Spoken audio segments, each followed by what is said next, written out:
Alors, comme tout le monde, on analyse cette semaine le résultat du premier tour des régionales. En fait, une analyse qui est très simple. Je crois qu'il n'y a pas besoin d'être politologue pour voir ça.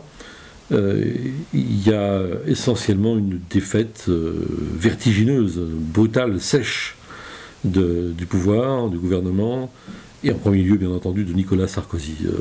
Et je dirais que toutes les autres conséquences découlent mécaniquement ou presque de ce simple constat, à la fois l'abstention, parce que l'abstention, elle est aussi, c'est un peu la deuxième peine, hein, la double peine, elle est aussi le fait des électeurs de droite qui ne se sont pas déplacés, le retour du Front National, qui s'était un moment dissous dans le sarkozysme et dans les illusions du sarkozysme, et puis qui finalement renaît de ses cendres parce que eux aussi finalement ont été on constate que la parole présidentielle n'a guère de crédit de leur point de vue même,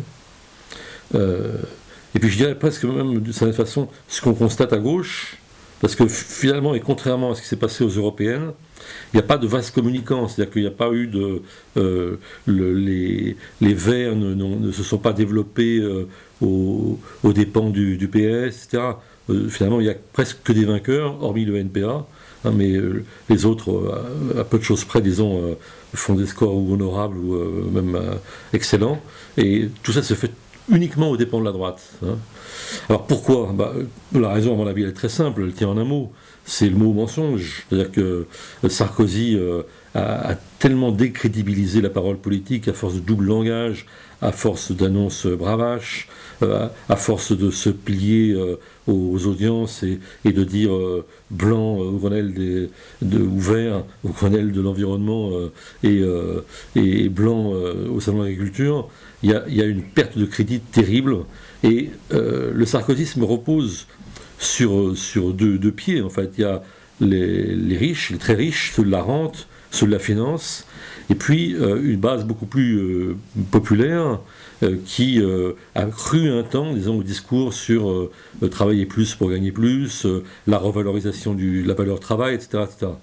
Et c'est ceux-là, évidemment, qui ont été trahis. C'est ceux-là qui ne sont pas allés voter, ou qui, pour certains d'entre eux, sont allés vers le FN, hein, puisque finalement, il est devenu de façon très évidente, à la fois par sa politique, par son comportement, ses symboles personnels, son attirance pour le luxe, pour le clinquant, etc.